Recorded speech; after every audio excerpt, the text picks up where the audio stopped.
Amis de la Spagyrie, bonjour. Ici, nous sommes en train de traiter le tussilage.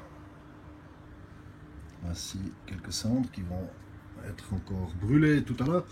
Donc, nous sommes ici en train de distiller le mercure de notre tussilage qui a reposé quelques jours dans l'alcool philosophique. Je m'explique que c'était de la lye que j'utilise plutôt que du marc, la lye de vin bien sûr, et qui me permet en fait d'extraire, on voit ici la couleur du soufre, mais qui nous permet d'extraire le mercure en fait de la plante. Et on va faire une double distillation selon la méthode de Mathieu Fréquent. J'ai ici séparé le miel, opération préalable que j'ai fait dans l'eau. Ici donc on est en train de, je suis en train de calciner le reste de mes plantes. Vous voyez qu'il y a une certaine quantité quand même.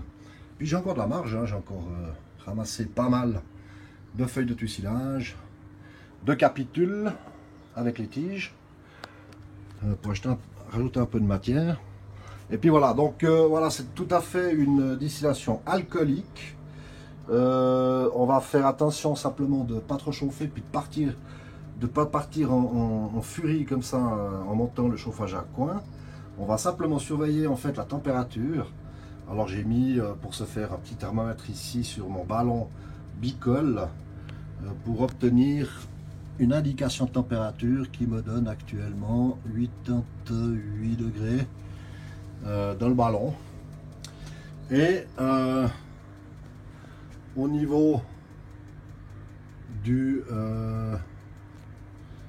thermomètre d'en haut, en fait, on devrait arriver aux alentours de 80 degrés, puisque 78 degrés, 78 ou 50-28 pour les francophones et français, pour nos amis français, eh bien, c'est la température d'évaporation de l'alcool, et c'est ce qu'on va chercher, à ne pas dépasser environ les 80 degrés.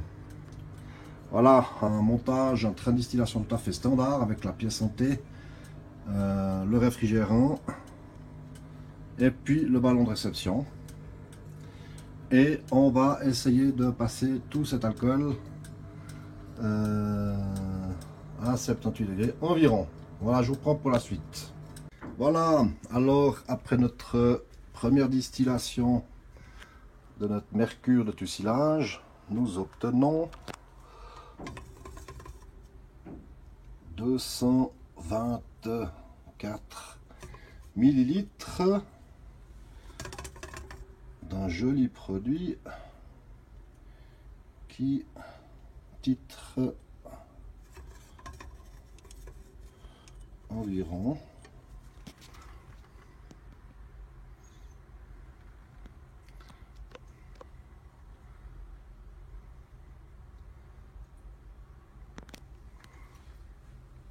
74 degrés. On a la barre des 70 dessous, environ 74 degrés d'alcool par rapport à un départ de lye à 42 degrés. Il y a déjà pas mal d'eau en fait qui est passé quand même. Mais on va procéder à une deuxième distillation et on va augmenter le taux d'alcool de ce mercure. A tout à l'heure. Voilà, alors en marge de la première distillation de notre mercure, ici nous obtenons le reste de notre soufre de notre mercure, puisqu'il est très fortement coloré. Nous voyons que nous sommes environ à 0 degré d'alcool. On peut considérer que c'est que de l'eau. Et voilà, alors cette eau là on va pas l'utiliser, on va conserver en fait notre mercure distillé.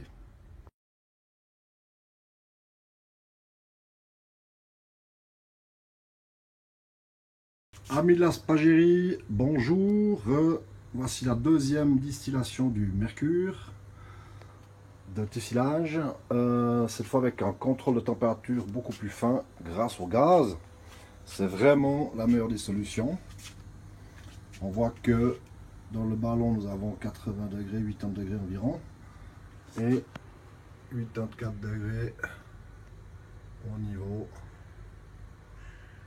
de notre thermomètre de coude. Voilà, on voit très bien que l'alcool passe goutte après goutte très rapidement. On est vraiment dans une période, dans une passe complètement alcoolique. La température de 84 degrés ne permet pas l'évaporation de l'eau qui se trouve dans le ballon. Il faut surveiller ça un peu comme il faut parce que sinon on va pouvoir griller notre liquide en bas dans le ballon. On va continuer gentiment et puis finir cette deuxième passe. Voilà, donc nous avons fini la deuxième distillation de mon mercure de tusilage, la repasse et nous obtenons un mercure de environ 86-88 degrés d'alcool. Excellent résultat. Ouais, je dirais même plus 88, hein, ouais. Ouais, bah, c'est très bien. Excellente nouvelle. Voilà, bonne soirée.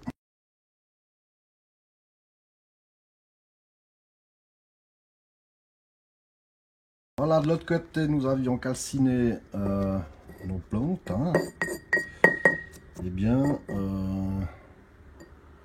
voilà, je les ai pilées encore. On va finir ça au gaz pour obtenir une cendre la plus blanche possible. On va s'acharner en fait sur ces cendres pour les rendre parfaitement blanches. Voilà, à plus tard.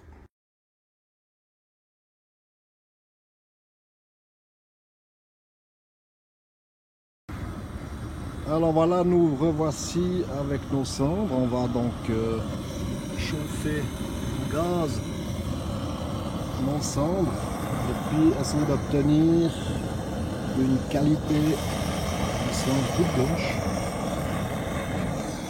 Et pour ce faire, on va grailler un peu, on va essayer de mélanger ces cendres pour pas pour qu'elles deviennent le plus blanches possible. Voilà, on va remuer de temps en temps de telle sorte que elles blanchissent. Ça va prendre quelques dizaines de minutes, quelques heures.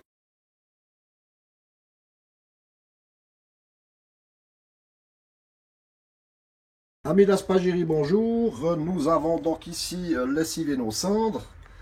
Nos cendres qu'on a obtenues d'un gris clair presque blanc, avec moult travail et patience. On est en train en fait ici de filtrer ces cendres avec un entonnoir et puis un morceau d'ouate, et on obtient ici le liquide que nous allons faire évaporer pour obtenir nos sels.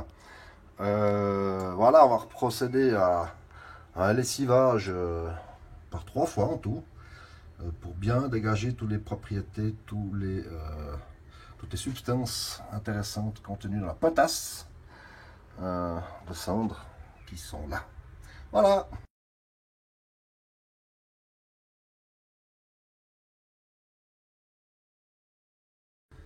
Alors voilà donc nos cendres qui ont été lessivées, filtrées après une semaine de repos de la potasse dans l'eau distillée.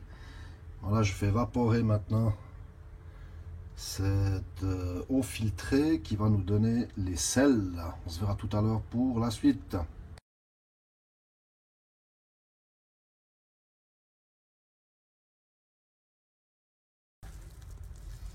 Voilà, nous sommes de retour sur nos sels qui commencent à apparaître.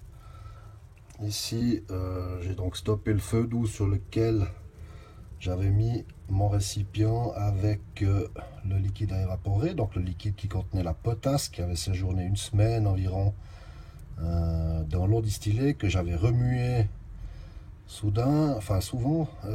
Ici, donc, nous voyons une couleur de sel qui sera à peu près jaune, pas tout à fait blanche. Enfin, on verra donc quand ce sera bien sec, quand j'aurai bien aplati, écrasé tout cela pour rendre les sels les plus poudreux possibles.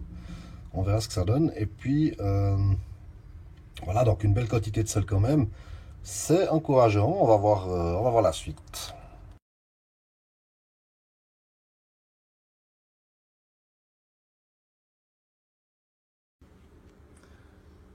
Amis de la spagyrie, rebonjour. Nous avons ici donc le résultat du sel de tussilage. Nous voyons que le sel de tussilage est généreux. J'avais pas mal de matière également, mais j'ai été agréablement surpris de voir qu'il y a pas mal de sel qui a été obtenu en ayant lessivé en fait la potasse de mes cendres.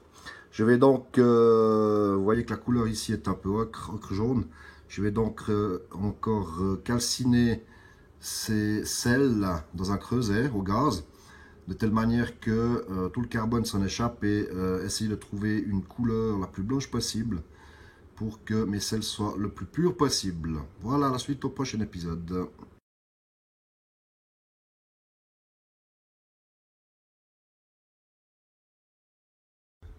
Amis de la spagyrie, bonjour. Écoutez, ma foi, on arrive à la fin des opérations. Ce qu'on va faire, c'est qu'on va cohober en fait notre soufre, notre sel et notre mercure.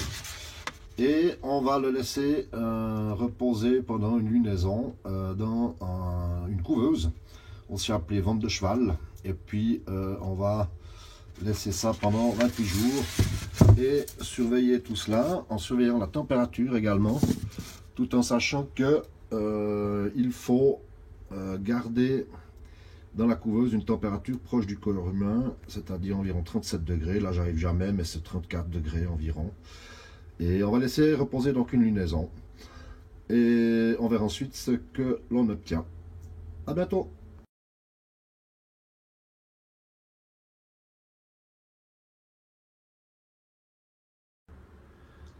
Amis de la spagyrie, bonjour. 28 jours se sont écoulés. Nous avons sorti en fait notre élixir de notre ventre de cheval, de la couveuse.